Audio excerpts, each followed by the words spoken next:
Hi guys, it's Teresa. Welcome back to my channel.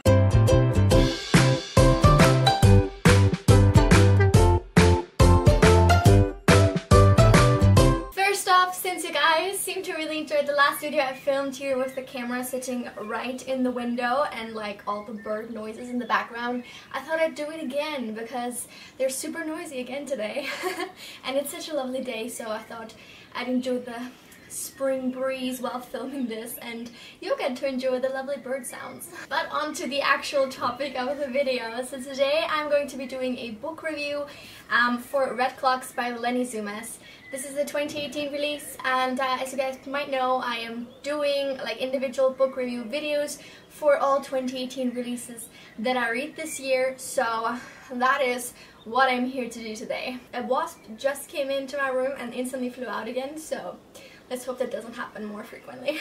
So I have a lot of thoughts on this book. I finished it last night, and let's just jump right into the video. So this book is a dystopian novel, and it's set, I think, in like a near future USA. And what has happened is that the Personhood Amendment Act has been revoked, and abortions as well as IVF treatments have been made illegal. And this book follows 4/5 women. I'm gonna explain that in a minute, but and they all live in the same town. The book is told from all of their point of views, so it's a multiple point of view story. Within each of their POVs, we don't actually learn their name. They're just titled like the biographer, the mender, the daughter, and the wife. And then the fifth woman that appears is a 19th century Faroese woman scientist slash Arctic explorer that the biographer is writing a biography about. And in between each chapter there's a tiny snippet of like her life and what she's basically getting up to. So that's what makes it 5, but technically it's only about 4. So to the backdrop of this legal amendment, these women are all dealing with issues relating to like reproduction or motherhood, identity, and freedom is what it says on the back here. The biographer is a single woman desperately trying to have a child, but she's gone through several failed like artificial insemination treatments, so it's not like IVF, she's just being basically injected with sperm.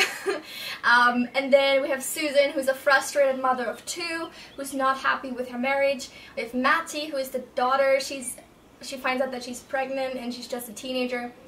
And then Jin is the mender. She's like a sort of witchy type person, like she does like herbal treatments, and sometimes people come to her for like illegal abortions with herbs, stuff like that. So the story goes from there, and it just like follows these 4 women basically. So first of all, let me just say that overtly political books never really sit well with me.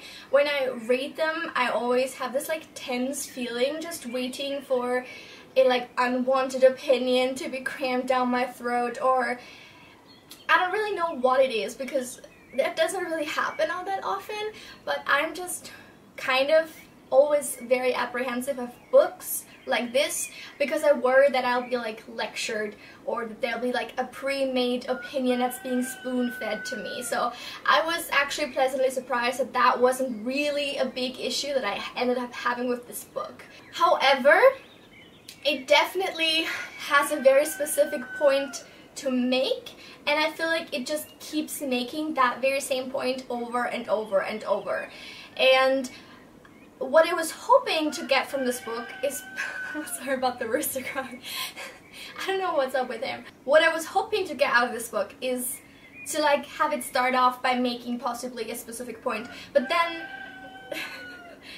take it in a direction that's maybe like adding something new to the conversation, or just adding like a more nuanced perspective or something of the kind. And for me, it just never really happened. It's pretty much straightforward saying like this amendment is bad, and I'm not saying it would be good in any way, but like I was just hoping for like a little bit more, because I feel like anybody can go and say like revoking a law that like makes abortions and IVF treatments, whatever, illegal is a bad thing, like obviously, you know what I mean? So I was hoping for just like a little bit more on that. I was also having kind of a lot of issues with the characters themselves. The writing style is fairly detached, so you never really feel like you're actually experiencing things alongside these women, which I don't really know why this decision was made, because I feel like it would possibly have been a lot more you know, gripping if I could have felt like I was in these women's shoes, you know what I mean? But that didn't bother me as much, and also the experimental writing style that I see a lot of people mentioning in reviews wasn't really much of an issue to me personally. However, I just didn't like the characters as people. I feel like they spent most of the book, all of them, just like hitting themselves and not really taking charge of their lives, which mainly, like, that's an issue I mainly had actually with the wife. Like, she kept that up for like most of the book, and then she kind of turned around a little bit towards the ending, but by that time it was just too late, and I just like completely fallen into severe dislike of her. On the other hand, for like 90% of the book, the biographer was my favorite, and then at some point she's always been a little bit like rude to the wife, or like the two of them have like this antagonism going that I didn't fully understand ever.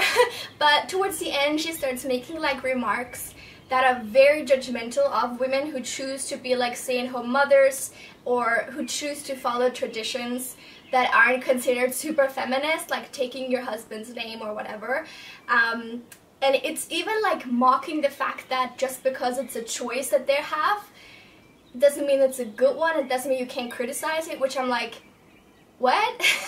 All that feminism should be trying to do is give women a choice, and it's not up to you to decide what that choice is, because that's literally the same thing that has been happening to women throughout history. So I feel like it's just so hypocritical. I mean, I don't know if this is the author's opinion, I'm not trying to say that it is, but I feel like from the biographer's point of view, like, it's so hypocritical of her to be like, yeah, just because it's a choice you're making doesn't mean I can't criticize it. Like, what? What is with all these hating on other women just because they make different life choices? I don't like it. I also don't fully understand why it was necessary to add the perspective of the Faroese scientist, because while it was interesting to read about her life, because there was like, you know, things about like whale fishing and like how they would like just, oh, the wasp is back and now it's back out again. Okay, cool. Just about reading like her life, whatever, was really interesting. But I didn't understand what she actually added to the story. I was just thinking, like, is the point that she's trying to make here that, like, women were being discriminated against in the 19th century? Like, duh, like, I get, yes, that's correct, that's a fact. But, like, what are you really contributing here? I don't know, you know, but that's just like me, maybe it's just a small thing. This brings us to something that definitely bothered me a lot in this book, and that definitely bothers me with a lot of dystopians. It's actually one of my biggest pet peeves in dystopians, and that is when they try and focus on a specific aspect that they imagine has changed in the future from now and has gone negative, has become negative. What bothers me to no end is when they also then completely disregard all other societal change that we currently are seeing happening. Like, nothing has happened in this area at all, even though we see so much happening there at the moment. But let me just give you an example. So in the book, this isn't like a huge topic that's being discussed, but there are a few people of color that make an appearance, and they mention, like, pretty much all they do is mention how they're being discriminated against. The issue I have with that has nothing to do with like me having problems with discussing discrimination of people of other races or anything like that. It's literally just, to me, it doesn't seem logical that black people or any people of color would be more heavily discriminated against in the future than they are being now. But it seems to me in this book, in this regard, we have moved like backwards instead of forwards, if you know what I mean.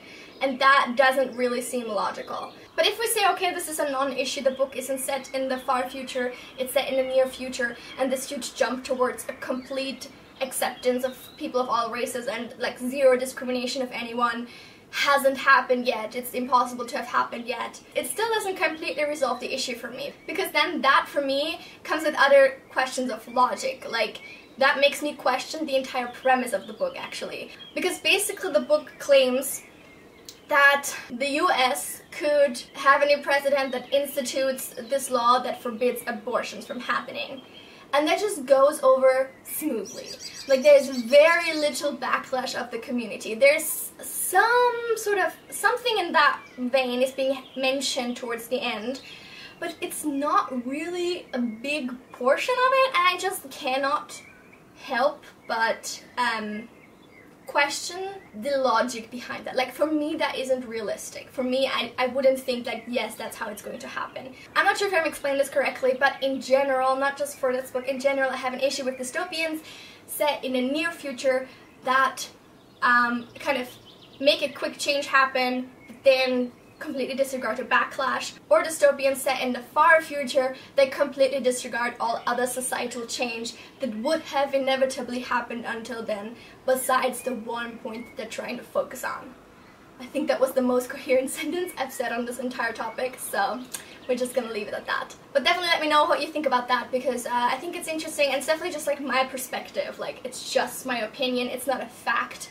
I'm just saying what I think about that. So yeah, overall, I think the book was interesting. It was an interesting read, and if you like books like The Power and Handmaid's Tale, you might enjoy this one as well. For me personally, I just was a little let down with the book. I thought it was a little too predictable, a little too political. I think I'm just gonna steer clear of feminist dystopians for now, because they just don't gel well with me. Like, I love The Handmaid's Tale, don't get me wrong. So overall, I ended up giving this book 3 stars. It wasn't a bad book, it wasn't a good book, very middle of the road, and ultimately probably pretty forgettable. Definitely let me know in the comments if you guys have already read Red Clocks and what you thought of it. And also let me know if you enjoyed this video and what you thought about it, if you have anything to add to the conversation.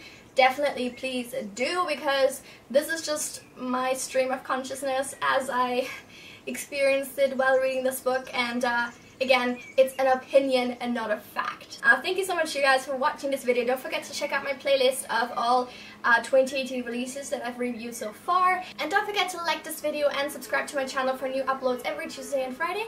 Head on over here. There's a wasp in my room again. Oh no. Don't forget to head on over here. Don't forget to head on over here to check out some of my other most recent videos that I uploaded, and come back very soon for another one. I will see you then. Have a lovely week. Bye!